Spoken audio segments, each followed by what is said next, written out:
Welcome to Loading the Bar with physical training experts Parker McBride and Matt Wasco. Our Fit Lifestyle podcast covers the science of nutrition and fitness, together with the challenges we all face to be disciplined. We'll guide you through the minefields of fads and gimmicks and all manner of BS that tempt us in today's fitness world. Ready to begin? Then let's start loading the bar. Welcome, everyone. I am Parker McBride. I am joined today by my very good friend, Matt Wasco, and this is the Loading the Bar podcast. So basically, this podcast is going to be a podcast geared around health and fitness.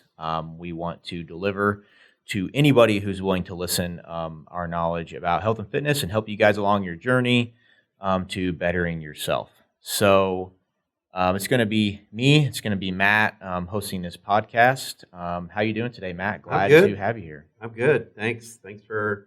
We've been contemplating this for a while, and we really felt like this would be something. We train a lot of people, and we felt like a lot of our members could benefit from this. They always loved when we did this.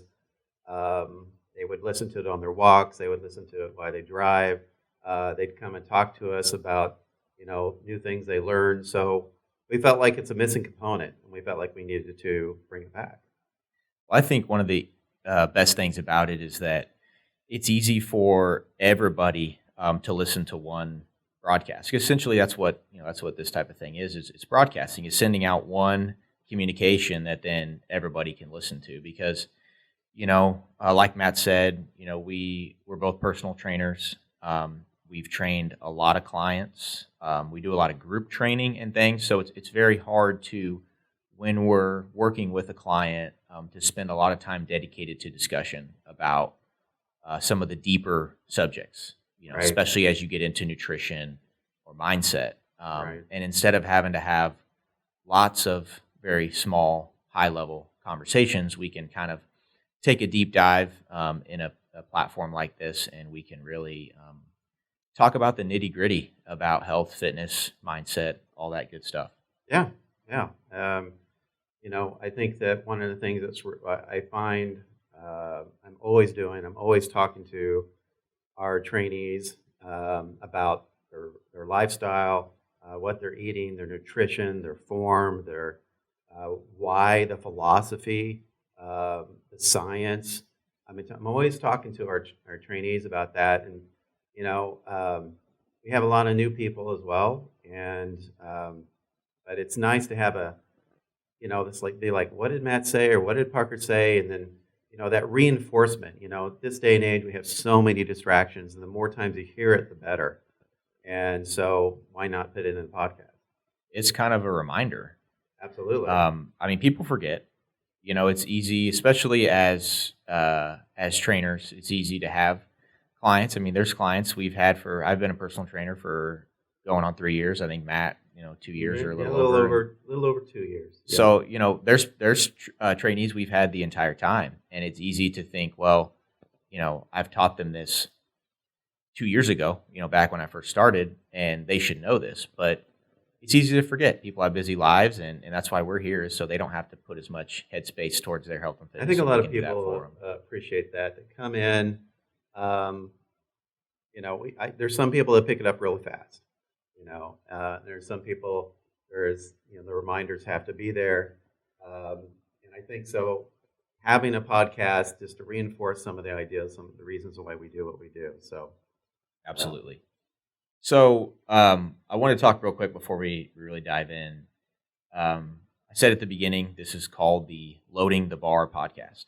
So a little bit of why we came up with that name. We were talking the other day, thinking about what to name the podcast, and we had a couple things kind of close to that. And then I mentioned loading the bar, and I think it's fitting, obviously, for fitness because especially if you're lifting in a gym with barbells, you are very familiar with loading the bar, right? You got to put the weight on the bar in order for the bar to be heavy enough for you to lift. But also, I think that concept applies to almost everything. So if you think about a trainee that comes into the gym for the first time, you put them on a barbell exercise, say a barbell barbell bench press, for Right. example. If they haven't been in a gym and they haven't been exercising, working out, lifting weights, they won't be able to lift very much weight. Right. But if they come in and work out day after day, week after week, month after month, year after year, every time they're going to be able to load the bar with a little bit more weight than they did last time. Right. Right? They're going to make a little bit of improvement.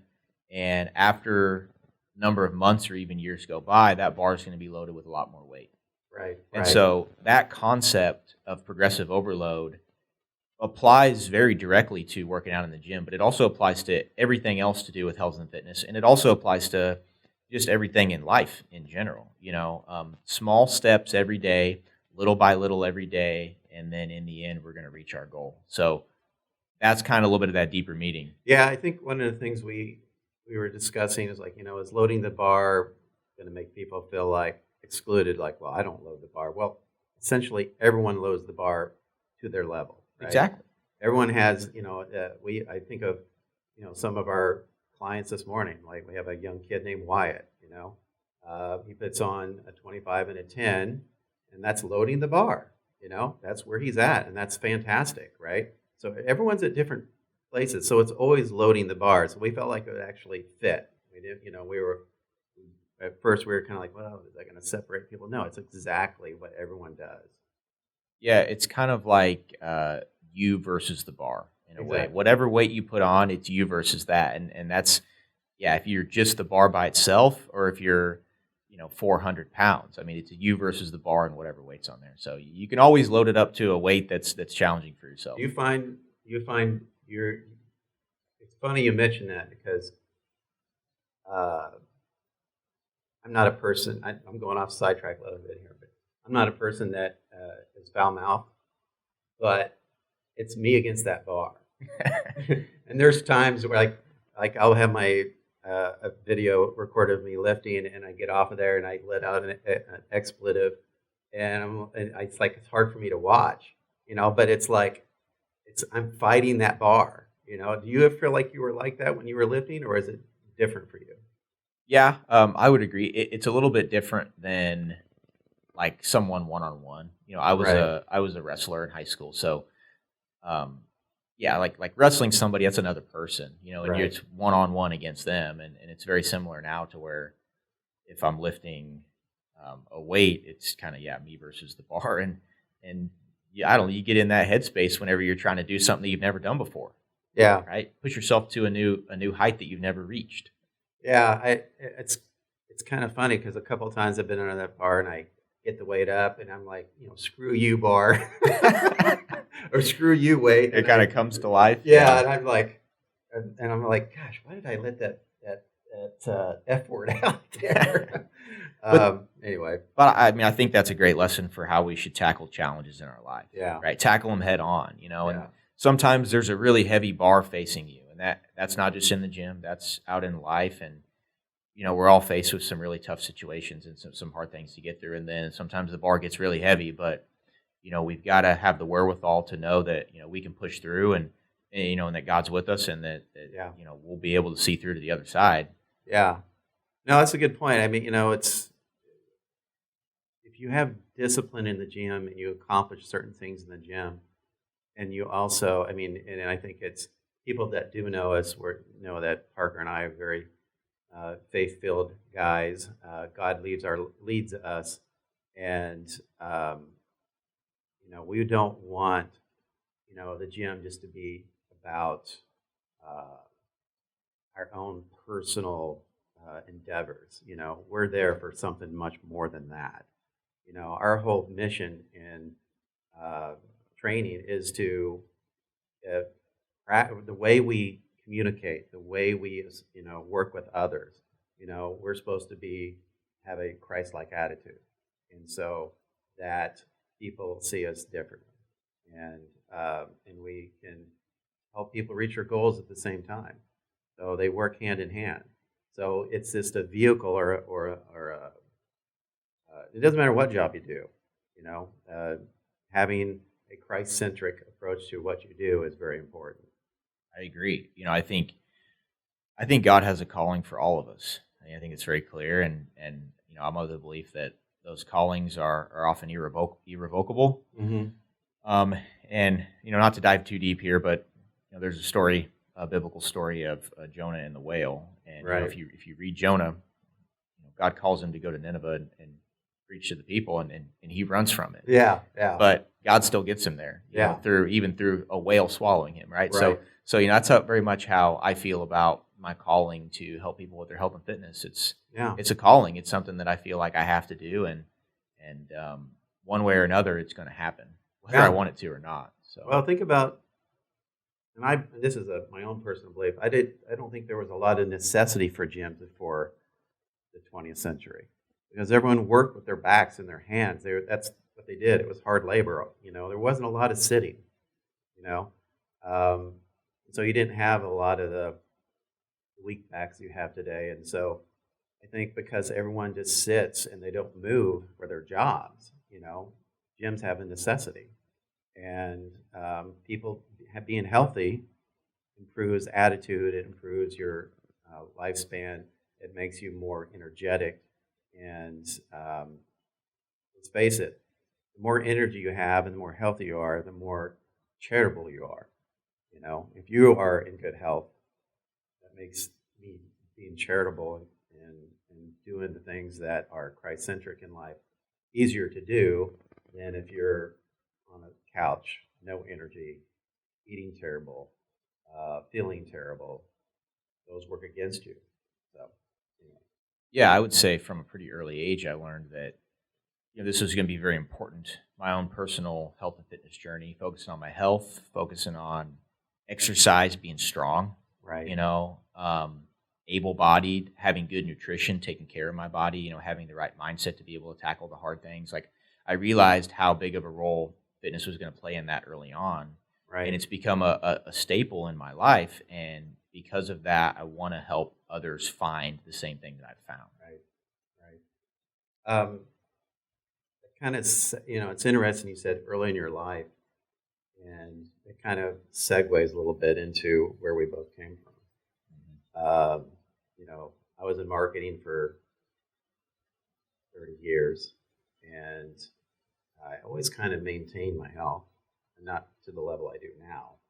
I worked out in college, I worked out through my 20s, I worked on and off through my 30s and 40s. And I always tried, but I was a big runner. I ran a lot. Running was more important to me than lifting for most of my life, until I couldn't run anymore. And so lifting started to become more of a focus. And, that got, that with raising kids and family and all those things, that got compromised somewhat. And then as the kids got older, and that's when I was like, okay, I got to get back to where I was. I can't run anymore. And so this is probably a couple years prior to me becoming a trainer.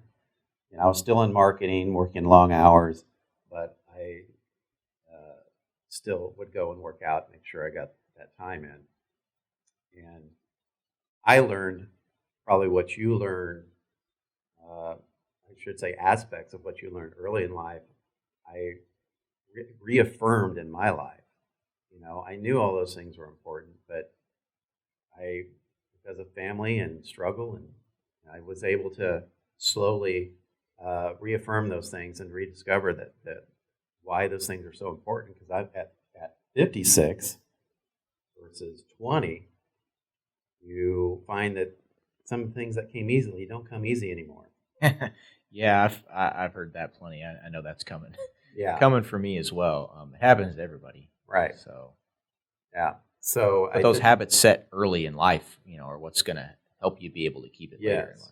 Yeah, and I think some of those practices that I had early in life helped me now, because I'm not as consistent, or wasn't as consistent back then as I am now. But we have a lot of people in our gym that I shouldn't say a lot. We have several people that are in their 40s and 50s at our gym that are discovering the benefits of working out. Well, something that I've noticed is, I'm in my 20s. I'm 26 years old. Your own health and fitness is pretty easy when you're my age, Right. when you're in your 20s. You could speak to this probably even more, but like you said, a lot of the people that we help are in their 40s and 50s, and I think that's the time when you get busy, you have a family, you have kids, you have a job that's very demanding, and a lot of times it has taken a backseat for these people, and they desire some help in getting themselves back, and that's a very fulfilling thing to do.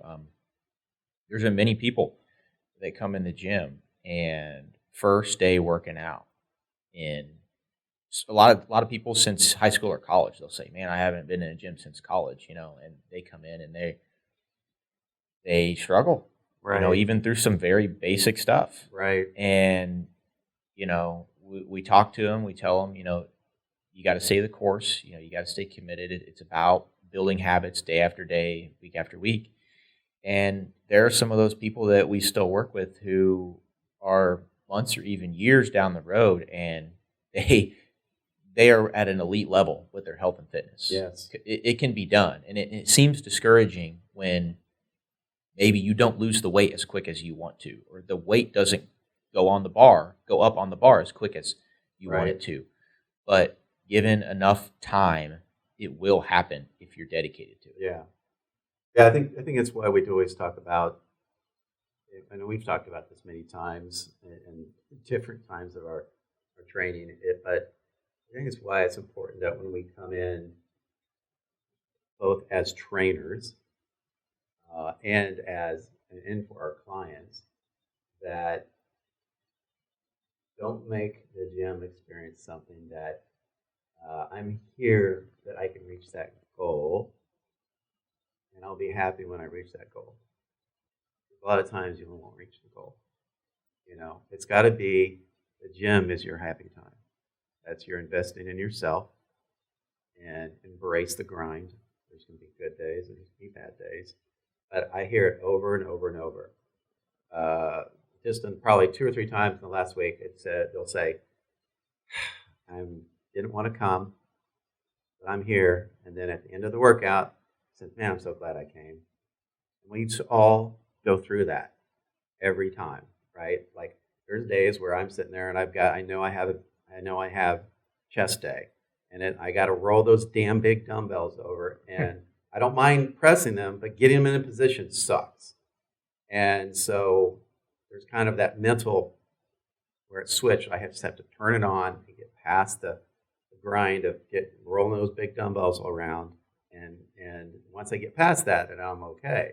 But I'm a trainer, and I still have that little battle that I have to fight at the beginning. But when I'm done, it's like, man, it feels great.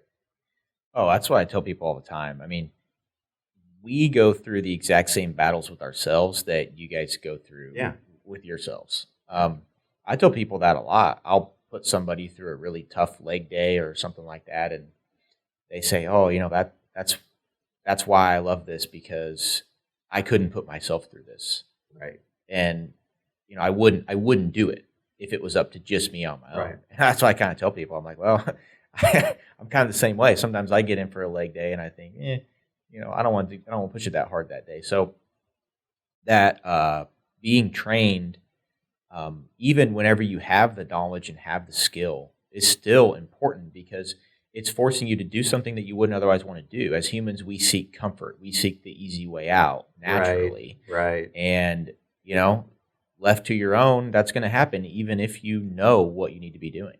Right. Because, think about how many conversations we've had with our trainees about nutrition. Everybody already knows. Everybody that we work with has had enough education on nutrition to know how to be dangerous. They know how to eat pretty well, eat right. They may not have all the specific details, but they know what to do. But it's still hard to do it. I think we come, especially the ones that work with us long enough, I think what we end up becoming is motivators for nutrition. And kind of their, for lack of better words, their confession. There's a little bit of that. Yeah. And we notice changes in their bodies. And, a lot of times, if someone's struggling, like suddenly they add 4 or 5 pounds. Biggest problem we always have is, and we've discussed this many times, is alcohol. That's a big one. Um, or, they just go on vacation, they get off the routine, they get off the nutrition. We have some. We have one member who is doing God's work, and he travels and opens up schools in other countries, and so he has the sacrifice of getting back on track when he gets back. So it's trying to stay disciplined in a world where we have challenges of travel, friends, disappointments, whatever it might be. That's, I think, one of the reasons having that human connection with your coach is important to help get you back to where you need to be, to help motivate you, to help remind you. I'm always talking to each of us are always talking about nutrition, like, hey, how's the nutrition going? Talk to me about, if you're having a difficult time, let's walk through it. If things are going great, super, And I've even used people that have done very well and had them go talk to someone who else is struggling. That I feel like there's a kindred spirit there, either in their type of struggle or maybe their personalities. I feel like they might, and I've used that before. So, Yeah, and we'll touch on this a little bit later, but yeah, nutrition, it's really hard to do on your own by yourself, but at the same time, it's almost more important than the working out. Like we talked about how hard it was to put yourself through a hard workout. It's even harder to keep yourself honest with when it comes to nutrition. correct. But it's more important than the working out. So even though it's harder, it's more important, and we have to figure out ways to make sure that you can stay on track if you want to reach your goals, because it really does come first. Yes.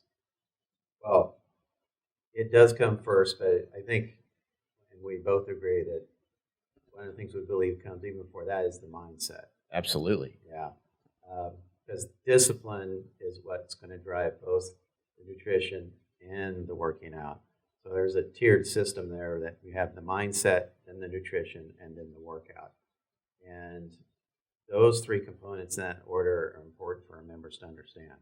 Well, and what you touched on earlier was talking about mindset and how, it's you don't want you want the gym to be your happy place. Right. You want to just be focused on being healthy, being happy, and enjoying the grind. Because fitness and health can be taken to an unhealthy level. Yeah. You can get too hyper focused on a certain goal and reaching that goal, or a certain look, or you can take it to where it's very unhealthy habit for you. And that's why I think mindset is first, because I think we need to set the groundwork. When people start out on this journey, or even if they find themselves in the middle of this journey, just understanding, hey, what are you here for?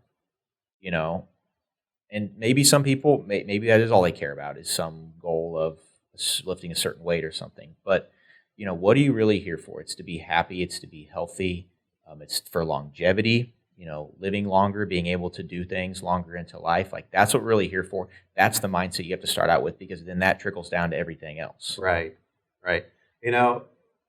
It's funny because, and as you were talking, I was thinking about some of the things that you do as far as when you train people. Like, recently you said something that I've started using, and it had to do, this is going to go back to nutrition, but it's a kind of a segue back. I'm kind of going forward a little bit and then back.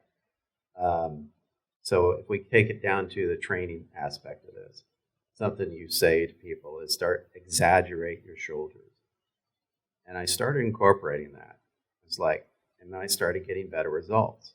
I was like, when you ask someone you add that word in front of of exaggerate, suddenly their shoulders get back to where they should be. And so we not only do our trainees learn from us, we learn from each other. And so I'm always looking to you to learn new things and new approaches. And so when it comes to nutrition, I have one things that I think a lot of people struggle with is the more variety you have, the more prep you're going to have. And so a lot of people said they get tired of eating the same thing. See, that's not a problem for me. Me neither. Really. I can eat the same thing every day for 2 years and never think twice about it. So have you had that type of discussion with people where they say, I just can't eat red meat or chicken or these things anymore? And trying to make variety is too much work, so they start getting into a lot of carbs. Well, I think it's a balance. That's a tough one because they say variety is the spice of life. Right. And I don't disagree. And what I try to do is I try to keep as consistent as possible for a bulk of the week, right? Yeah. Maybe it's 5 days, five and a half, and maybe I take Saturday or Sunday on the weekends, and that's my variety. That's the time where I eat the things I wouldn't normally eat, and I can be okay with that. And I know, hey, I don't want to make anybody mad here, but it's kind of a gender thing. Yeah, I find. Yes, you are correct. Yes, a lot of guys are okay with that. They're okay with the boring, and they're okay with just cook up meat and eat it, right? And a lot of women are looking for those recipes and that variety, and it can be done. It's more complicated, and it takes a little more effort in planning out. I like it for the simplicity. Yeah, I'm like, just have some red meat. Doesn't really matter what exactly kind of red meat it is, or different cut or different things. Right. Have that. Have some eggs. Have some fruit. I mean, just stick to the basics. And if you want a recipe, there are ways to have recipes that are very healthy. That's one of the things. As most of you guys who know me know, I'm recently married, and so my diet looks a little different than it used to look. Yeah. That doesn't mean that it's not. That it's any less healthy. It's just instead of just sticking to the very, very basics like I used to, now we eat a little bit more. There are more recipes and more planned out meals, but yet those still include very, very healthy ingredients. It's just taking the time to sit down and do the research and say, hey, I want to have a meal, that's got more ingredients in it and feels more like an actual meal and not just a piece of meat or something, and researching the ingredients and how you can do that. Because what, most of you guys need to realize is that for every ingredient out there that's unhealthy for you, there's usually a substitute that is healthy. Right. My wife loves to use honey in replace of sugar, right? Mm-hmm. And now honey is sugar, right? But it's a naturally occurring sugar, as opposed to the processed sugar that typically you buy from the store that you put into stuff. So there's an infinite number of those, and that would actually be a fantastic idea for a podcast, is talking about, hey, what are eat this, not that type of thing. What are some ingredients and exchanges that you can make that yield you a very similar result? Exactly, and so you even in your own wife have found that she likes variety. Exactly. Yeah. I mean, my wife's the same way. Yeah. She has to have variety. And I think when I was cutting before I started bulking, I was cutting for quite some time. And even though I was gaining some strength, the one thing that didn't change for about a year and a half was my morning routine. So I had egg whites and spinach at like 4 or 5 a.m. every morning for a year and a half. Never one day did I get tired of it. And when I tell people that, they just their eyes glaze over. It's like they have to have something different every day, and I'm just so. And so I've always, that's one thing where it comes to, you have to balance out the pros and the cons, right? So I have we have one lady we train. Her name's Catherine, and she's big chocolate. Loves chocolate. In fact, that was one of her issues, was chocolate. And so she gave me a big testimonial about 6 months ago about what I helped her do. And we always talk about her nutrition, and I think she lost like 25 pounds or 25, 30 pounds. And the way she handled that chocolate addiction, she got a Hershey bar.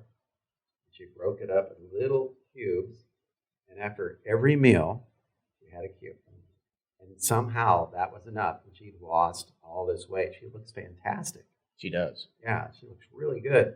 And so we had another member that was struggling. They were, and I remember I was like, Catherine, I want you to go introduce yourself and talk to her. And we struck up this conversation, and it really, really went well. And, I think over time, that this other member will hopefully get on track, because she was struggling with a lot of the same issues. And so it's kind of that, and for me personally, I mean, you have to find that vein. My variety is on Sunday.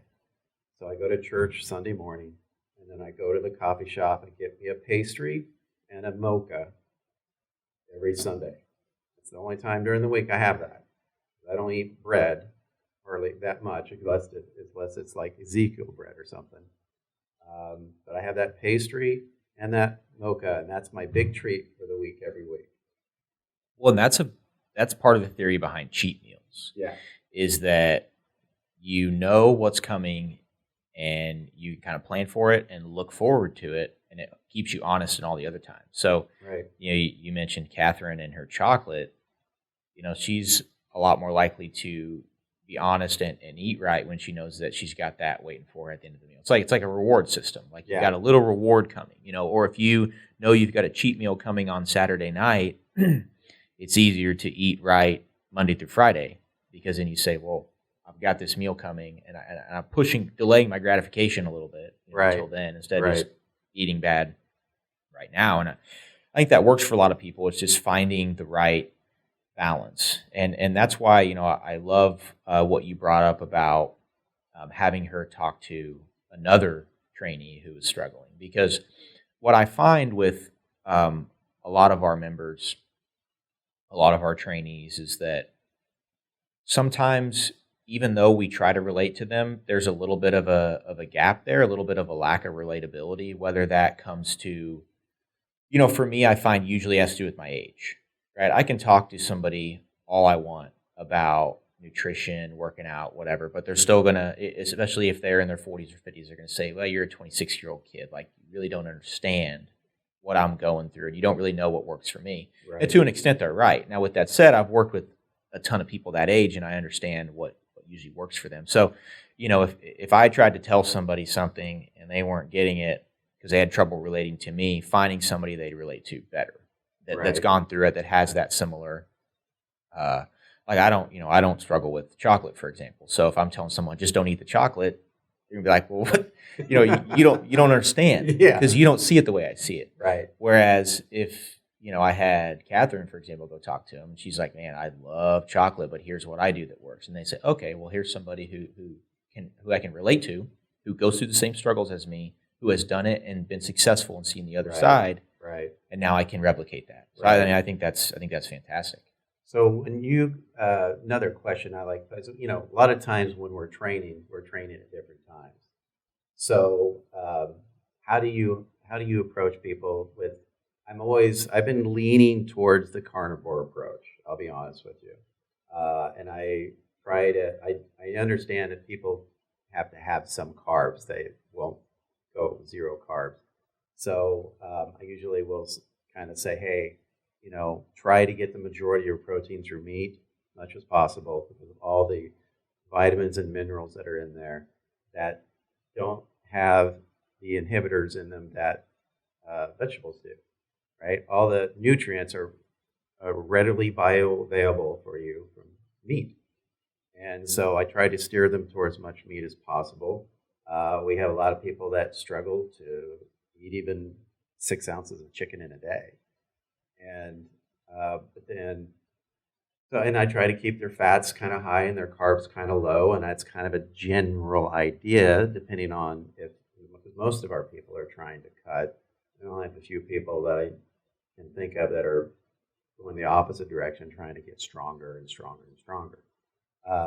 So what has been kind of your approach when you deal with our clientele? Well, I think it all starts with protein, like you said. meat and red meat specifically is some of the most nutrient dense food that you can find on the planet. Right. And protein itself is, so not only do you have it, meat being the most nutrient dense, but then that protein in meat is much more bioavailable than protein in a lot of other foods. So your body's able to absorb more of it. And protein in and of itself is really the building block for the body, right? Protein is what in the end translates to tissue, lean muscle mass, lean tissue. If you don't have protein, you're not going to have lean tissue. I could work out every day, all day for 12 hours. And if I don't have the protein coming in, my body's not going to have anything to build the lean tissue with. Right. So that's absolutely important. Like you said, that's the number one thing. Now, as a result of that, fats are a lot more to do with brain function. So I think, and just bodily function in general. So not as much along the lines of your lean body mass, but just your organs and your brain functioning properly. So those fats are really important. And a lot of the healthy meats that we push people to eat have a lot of fat in them. So they're going to naturally get a lot of fat that way. And then from there, that's going to be most of your nutrient intake is in that protein, in that meat. And then you kind of backfill with carbs up to the level that you need to be at. Right. So you may be getting, let's say you're trying to stick to 2,000 calories. You may get 1,700 by the time you do your meat and your fats, your protein and your fats.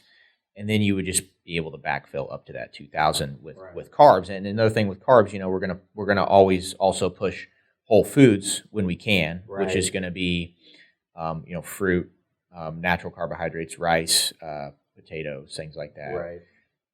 And the same goes for protein. The reason that we push the meat is that protein is a lot more bioavailable than protein powder. Yeah. Protein powder and protein bars, those are fine, and your body's going to absorb some of that, but it's not as natural for your body to process as naturally occurring meat is. Yeah. So I mean that's pretty much what I try to get people to start leaning towards. But like I said, there's a component of alcohol, and you'll have, I can think of several members right off the bat that they'll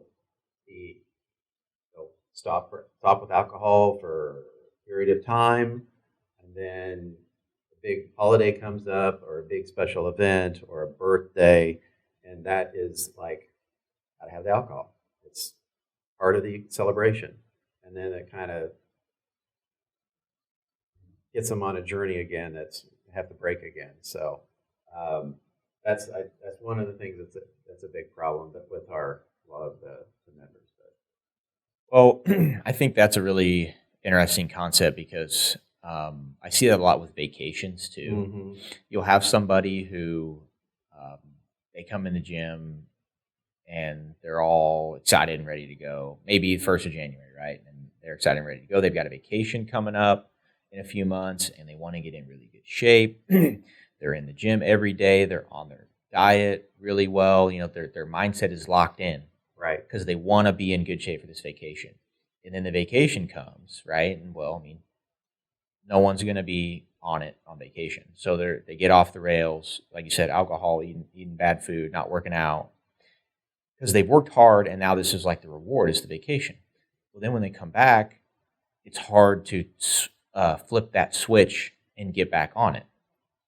And a lot of people have trouble doing that. And then they come back from vacation, they kind of keep in the bad habits. Right. They're maybe not as consistent in the gym and they don't get back on it. So what I always tell people is vacations are fine. They're it's like a cheat meal on a grand scale. Right. And vacations are fine. Holidays are fine. Things like that. Go ahead and, enjoy it, but just have a plan that when that's over, you're right back on it and know that that's what's coming. Like, okay, I've got this week vacation. And I'm going to get back on Sunday. And then Monday morning, I'm going to go to the store. I'm going to get, get my groceries that I would normally eat, and I'm going to cook the same food I normally cook, and I'm going to go to the gym the same way I always go to the gym, and I'm going to start it back up right then. And that's what people have to have, that mindset going in, or else you're right. They'll just end up extending that vacation or that holiday into the later time. I heard there was a study done, I think in the last couple of years, on alcohol. How it absolutely, like if you try to work out within 48 hours after drinking alcohol, there will be no loss of weight. Doesn't matter how much you work out. Alcohol puts a stop to that process in your body of breaking down or having that negative carbs or something in the process. That alcohol just puts a stop to it.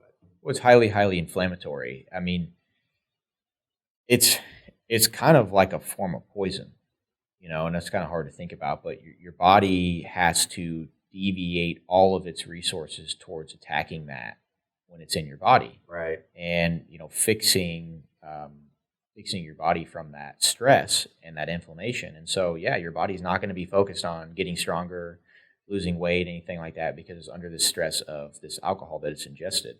The same way with processed sugars and things like that as well. Gosh, it gets me, just talking about this gets me kind of excited. I'm thinking about, how important meat is. Yeah. The fatty acids that are in meat, they help fight cancer. The creatine that's in red meat is so beneficial for you. You've got, just the bioavailability of all the nutrients that we had talked about. And not talking about seed oils. Seed oils. Why seed oils have, they have smoking points that when they hit them, they're toxic to the body. Mm-hmm. And so why there's, you want to stick to avocado and coconut and olive oil and also know their smoking points as well, but they're not as toxic when those are hit. Whole, naturally occurring foods. Yes. Right? I think that's the key. Yeah. You brought up seed oils. There's all different kinds of them, but cottonseed oil or grapeseed oil. Yeah. And, when you think about it, taking seeds, let's take cotton seeds, for example. Mm-hmm. The amount of processing that has to go into refining those into a liquid oil, no human would ever naturally consume that, right, without having that process done. Whereas you take a steak, for example, that's growing in an animal. That animal could be slaughtered and cut up, and that's a very easily accessible, naturally occurring food, or a piece of fruit, or an avocado, like you brought up. Those things are very naturally occurring and obviously meant for us to consume. Whereas a highly processed oil, how do you even get oil out of a bunch of seeds? It doesn't even make sense. And if you guys look up the process to how those are created, it's not exactly the most appetizing thing, right? Yet it's what's pushed on us to use. So yeah, always using naturally occurring foods as much as possible. That goes back to my example of honey earlier. Butter instead of oils. It'd be, I think, one of the podcasts we need to do, and I know we've done some podcasts like this for 100, but kind of talking about the goals that you have as an individual, and then what diets support those goals. And because I know that my diet changed completely when I went from cutting to bulking. Very different. Still protein, always protein, but I think a whole podcast, because I'm thinking of all these studies that I've just read. I don't want to get into because it would go another hour, but we definitely have to do that. Yeah, I agree completely, because it's the same base no matter what you're doing, because it's a healthy diet. It's whole food, it's protein focused, like you said. But then there are small tweaks that get us to different results that we want to get. So you're going to be happy, you're going to be healthy, you're going to be in shape at kind of the base diet that we sort of discussed. But if from there you have more specific goals, there are tweaks that we can make to that diet to make it better. And it's for different people too, right? Right. Different diets for different people. Not everyone's the exact same. And that's really just situationally dependent. Another thing too, most of the time, like, the old days of saying, oh, if you want to be in shape and be healthy, you got to eat chicken and broccoli and rice every day. Right. 4, 5, 6 meals a day, whatever.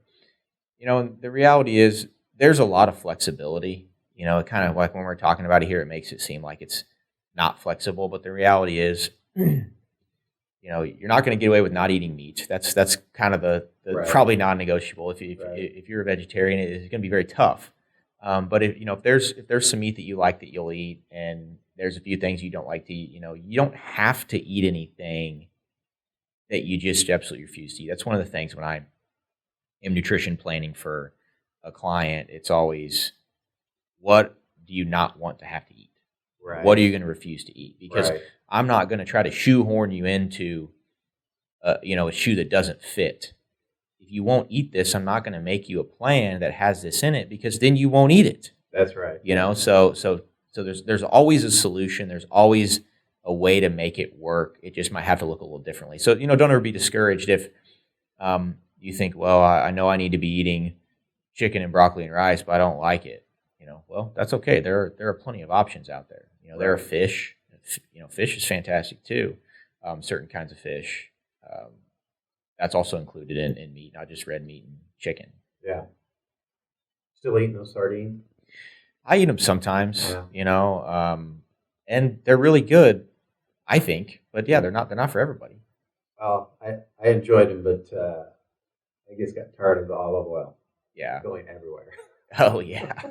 I just drain the olive oil down the I know. drain. It's like every time I open it, it's like it kind of comes out, and I have to clean it up, and it's like it's just messy. Yeah. So it's like I kind of moved away from the sardines and just as a in between meal type of thing. Yeah. So, But that does bring up a good point. One of the main reasons why I like them so much is because it's in a can. You don't have to refrigerate it or anything like that. It's really easy to take with you. If you have a fork, you can eat them on the fly. Right. High protein, high fat, no carb. That the problem.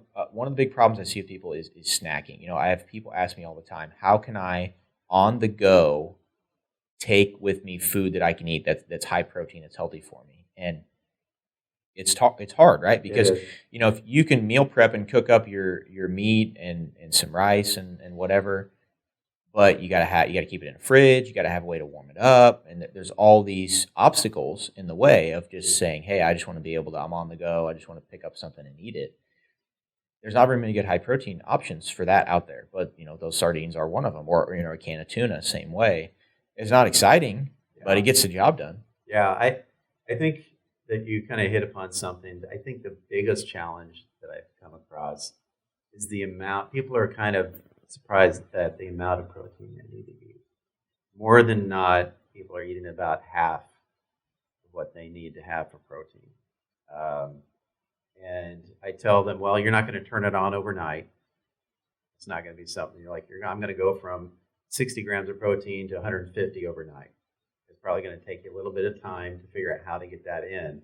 To adjust. Because it's a lifestyle thing. You have to change the way you eat, and that's part of your lifestyle. And so I find that to be patient with yourself, don't beat yourself up, don't think you're going to be able to turn it on tomorrow. Start looking for those opportunities, and we discuss their day. What's their day look like? To find the openings. When's the downtime that you do some meal prep? I just talk to them about their week and their days, so we can kind of say, do you have time at this time or time at that time? And do you have breaks during work? Or, we have a lot of nurses, and they go, go, go, go. And so we have one nurse who has really figured out and has done fantastic. Speaking of Alexia, she's been really inspirational to a lot of people around the gym. Is what she's accomplished being a nurse, because it's not easy being a nurse and hitting your goals.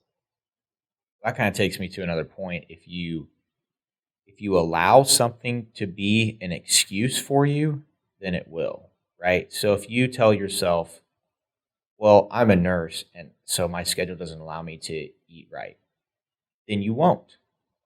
But if you tell yourself, okay, I'm a nurse, I know that's an obstacle, I recognize that. That makes it harder. However, I'm still going to figure out how to make it work.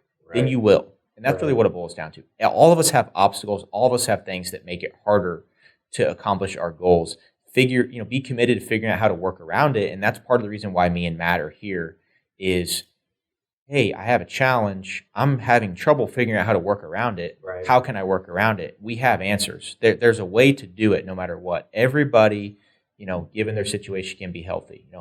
Right. If you came to me and said, I'm a vegetarian, help me be healthy, I'm not going to support your decision because I think you could be a lot healthier otherwise. But, you could still be pretty healthy that way too. There's so many different options. There's so many ways to do it. And, we're committed to finding a way for anybody. I'd love somebody to come at me with a new challenge, with a new thing I've never seen. We've seen hundreds of people. We've trained hundreds of clients.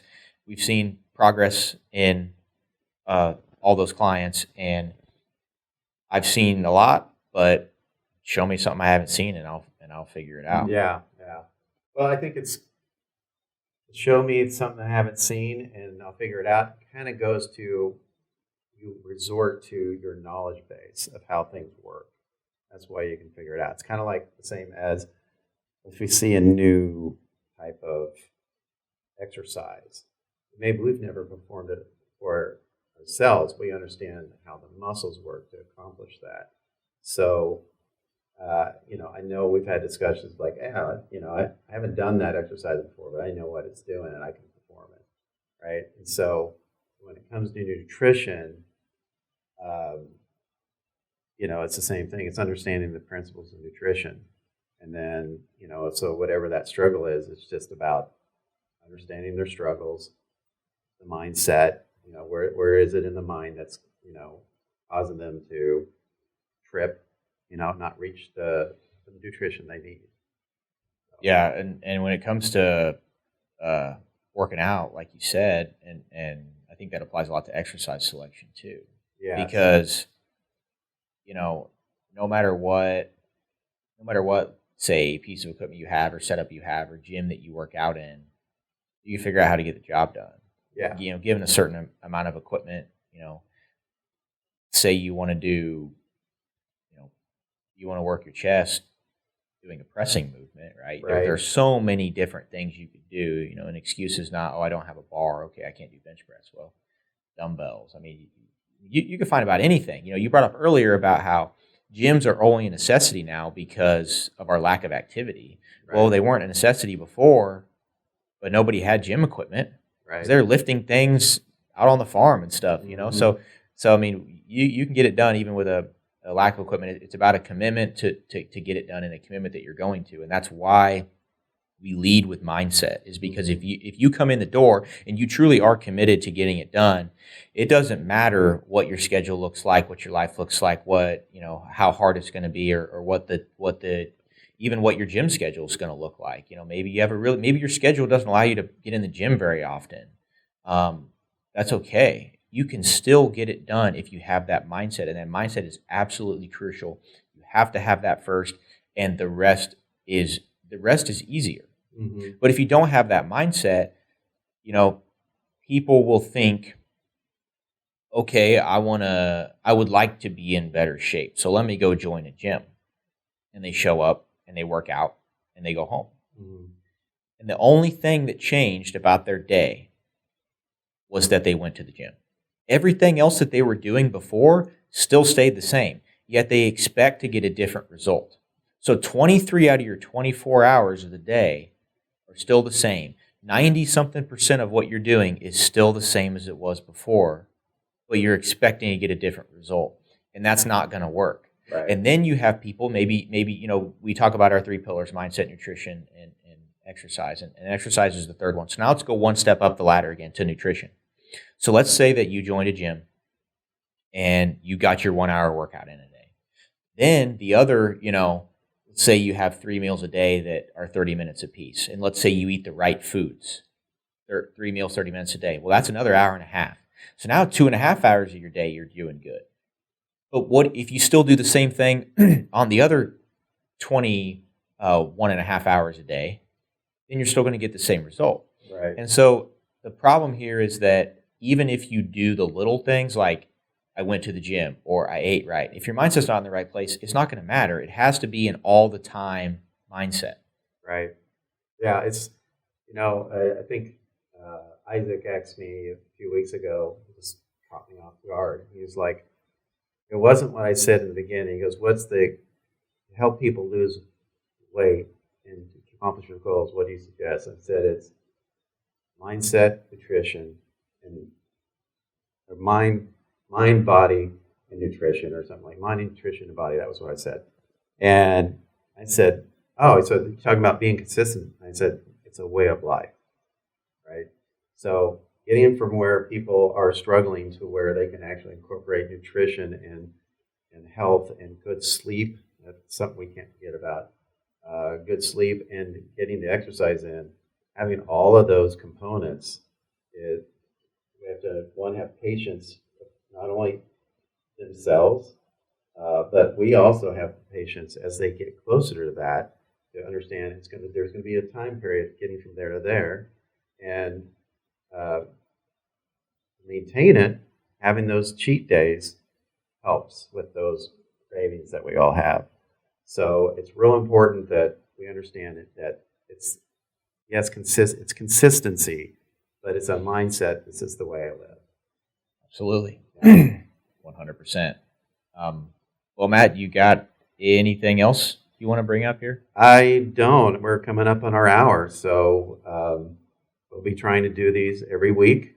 Absolutely. And we'll get these. I'm going to try to get them on Spotify, and soon we're going to have a video, so we'll have a video podcast that'll be supported, so you'll be able to watch it for those who want to actually watch the video. But we'll get it on Spotify so people can listen to it while they, go out and about. And so hopefully we'll get it up soon. If for some reason we don't get it at Spotify within the week, whatever shows we get recorded, we'll upload all of them at the same time. So yeah. And I mean, if they're listening to them, that means it's uploaded, right? Yeah, that's right. And that's another thing, we welcome feedback. We welcome ideas. We are here to discuss, what you guys want to hear. Right. I mean, we're not here just talking to ourselves. We talk amongst ourselves plenty, not on a microphone. So I want ideas from you guys. Let us know what you want to hear, what you want us to talk about. If you're struggling with something, tell us, and we will make sure to make it a podcast. I want to, how can you guys contact us? So right now, I'd say if you guys have any ideas or you want to contact us about the podcast, email will be the best way to reach us. Matt, you want to drop your email in here? Yeah, my email is cpt, Kansas City @gmail.com.